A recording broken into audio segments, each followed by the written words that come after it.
Speaking for myself, I believe that the community can and will rise to the occasion.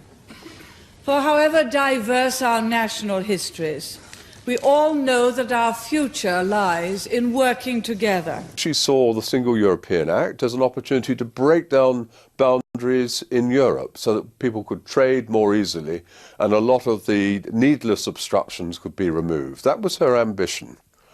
And I don't think until later she realised what the political implications of all this might be. We have not successfully rolled back the frontiers of the state in Britain, only to see them reimposed at a European level. We will give the British people a referendum with a very simple in or out choice. But what does leaving the EU actually mean? There's a few scenarios for what could happen. The first is total independence. Britain becomes just another country that sells to the EU but doesn't have to follow any of its rules. But what it really means is that Britain would have to negotiate everything it sells to Europe on a case-by-case basis. US companies pay a 10% tariff on any car they sell in Europe. This scenario could cost Britain as much as 14% of its GDP. Are you saying that you're right, and the IMF, the IFS, the World Bank, the OECD, the US Treasury are all wrong? Graduate of medicine from the University of Glasgow. I remember when we were having the debate about whether to join the euro, and you could actually find credible economists on both sides of the argument. But what we're seeing with this... But all these groups are on one side of the argument. But actually, it's really difficult to find anybody credible in economics who's prepared to back your case. Britain needs to stay in the EU as the best framework for trade, manufacturing and cooperation in the 21st century. Tens of billions of pounds worth of investment and millions of jobs are linked to our relationship with the EU, the biggest market in the world. Are you leave or remain?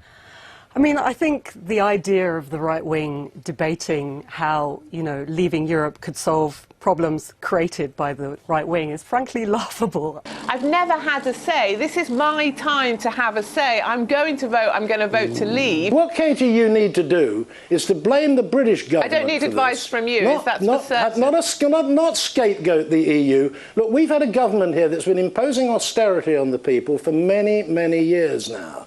And if you talk quite rightly and understandably about the school places and so on, let's mote and beams. Look in your own country. Well, they're having to come to terms with the reality of what we're facing.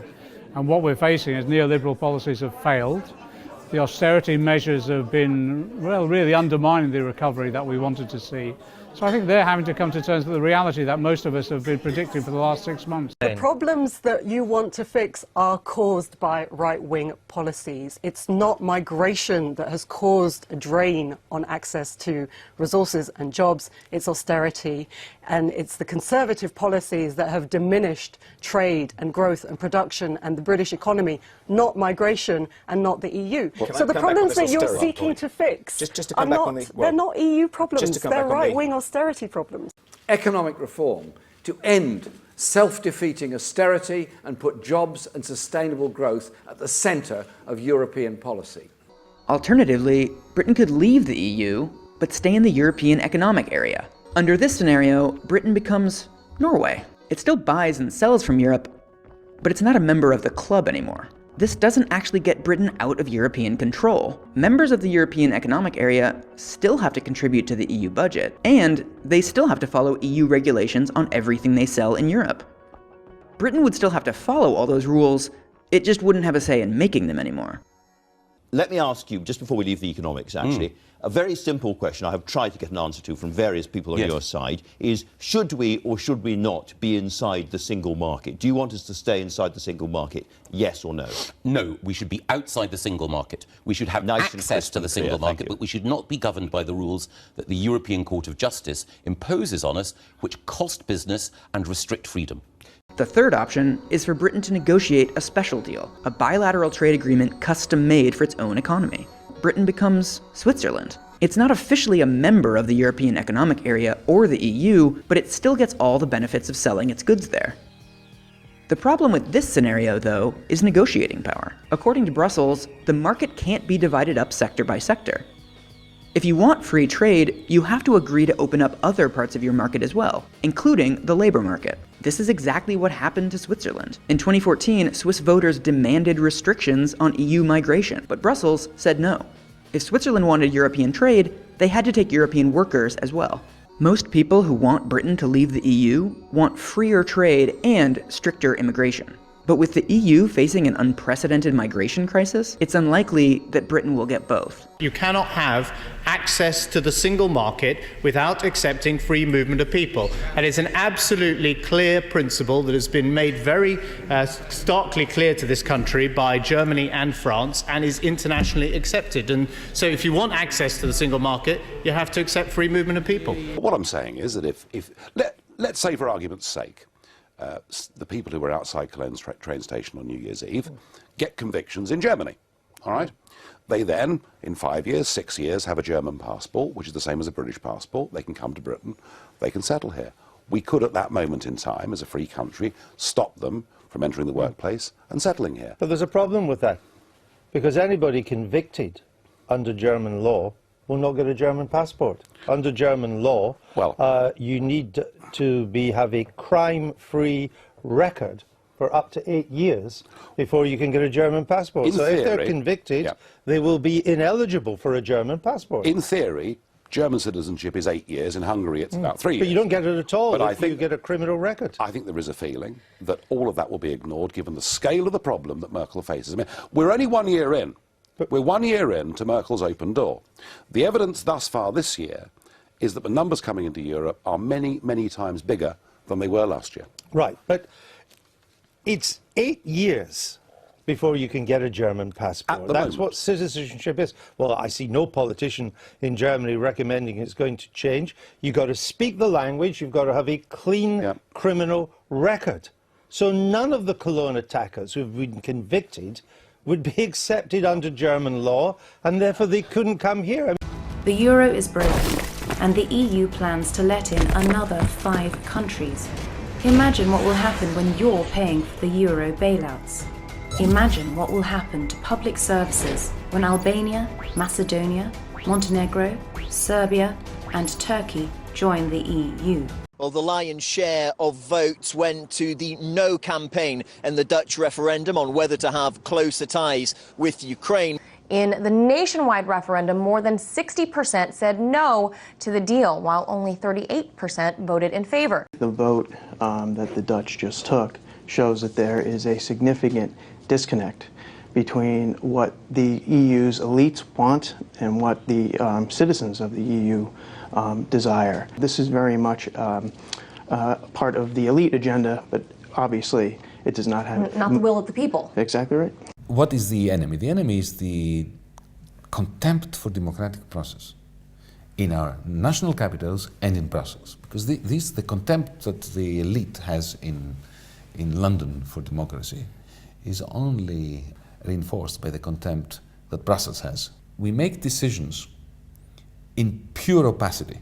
You have no idea what George Osborne says in ECOFIN on behalf of you. As a group, they're not accountable to anyone.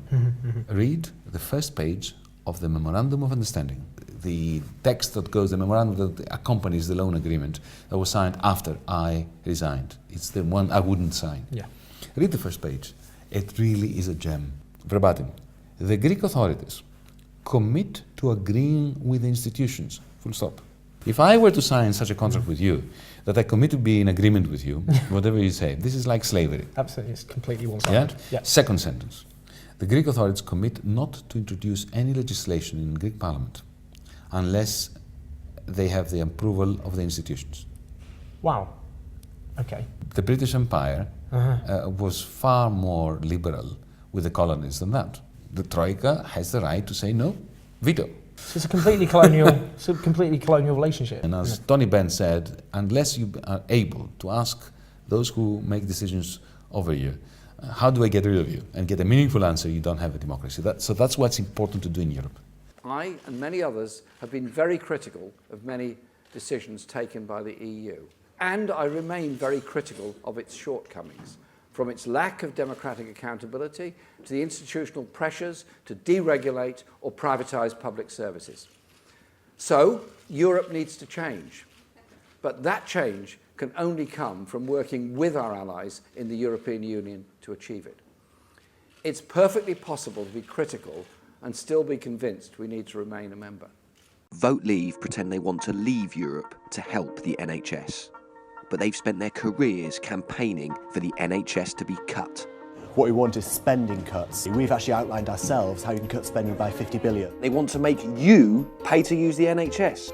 £20 to see your GP. £20 a night to stay in hospital when you're ill. And they want to bring more privatisation into the NHS.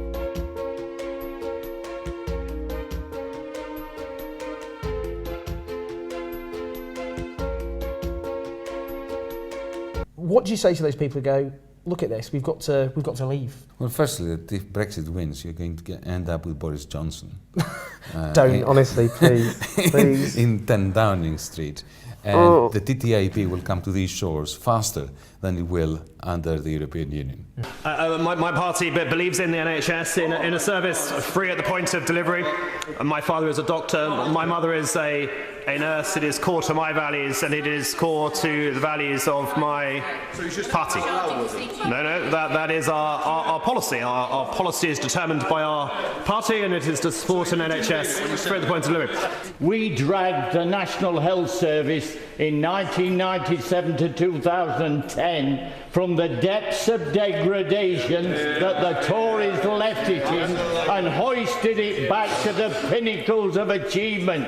And I've got a United Nations heart bypass to prove it. And it was done by a Syrian cardiologist, a Malaysian surgeon, a Dutch doctor, a Nigerian registrar. And these two people here talk about sending them back.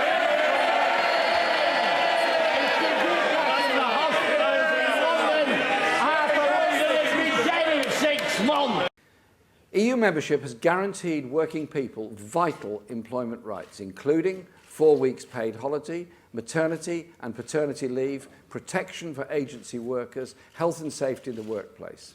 Of course, the big issue is David Cameron's Euro referendum. You said the TTIP trade deal, so-called trade deal between Europe and the United States, was modern-day slavery. Could the Labour Party back remaining in the European Union if TTIP was signed? Well, the party itself has decided that we're going to campaign to remain within, but on the basis that we're campaigning for reform as well. And one of the issues we'll be addressing is TTIP, because it's unacceptable, certainly in its present form. We're not opposed to trade deals. We're not in favour of trade deals whereby actually decisions are being made behind closed doors that will affect things like workers' rights, environmental standards, health and safety standards. So we'll be campaigning for reform. But why is TTIP modern slavery?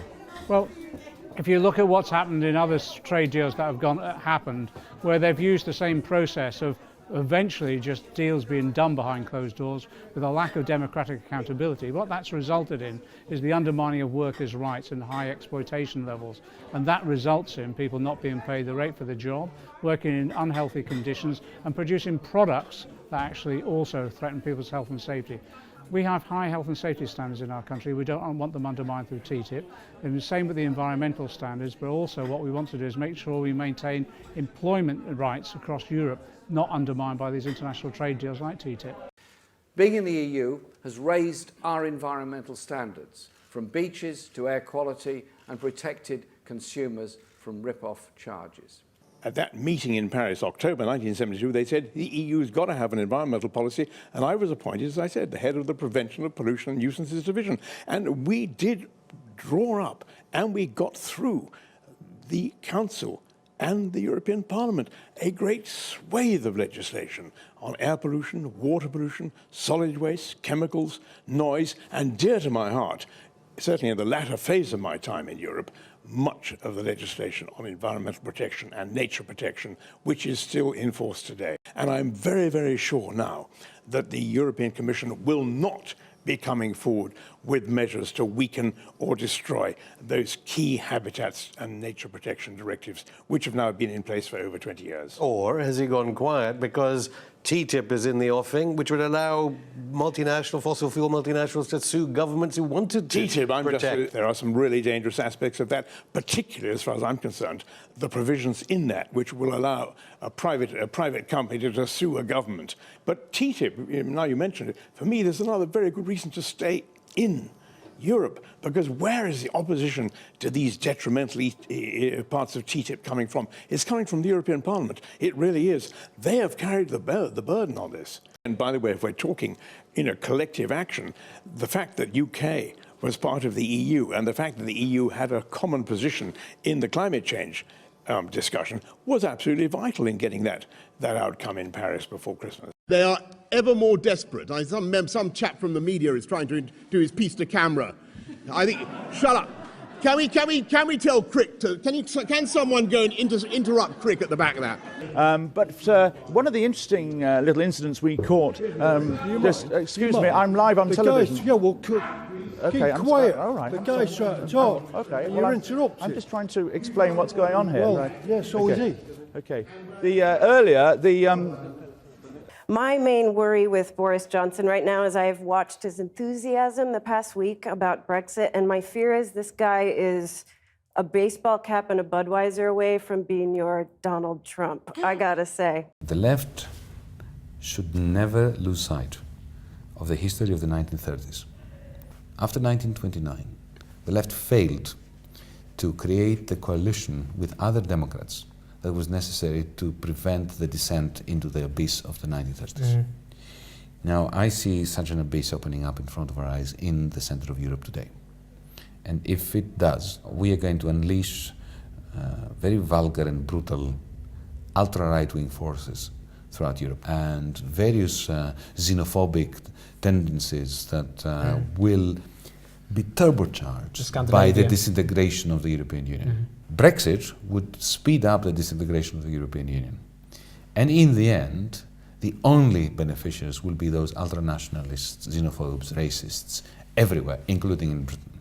I too would love to give a bloody nose to Brussels by seeing a result in a referendum that displeases Mr. Juncker and Mrs. Merkel and Mr. Dijsselbloem and Mr. Cameron.